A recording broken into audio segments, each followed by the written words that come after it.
Okay, so it's been about a minute. Apparently with this stuff, you wait a minute between coats. So we're gonna lather on there again.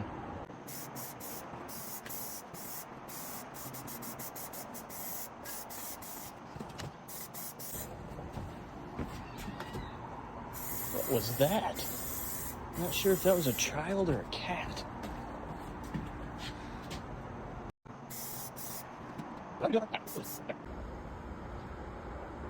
If it can keep that, I think that's gonna be like dead nuts on.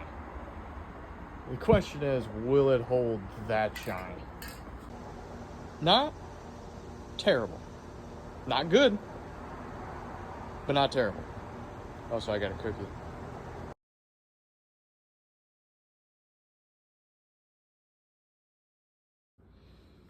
Yep, it's gonna go on the wall. I looked at it on the truck, didn't like the way it looked, did not look better than the chrome, so we're gonna leave the chrome grill on it.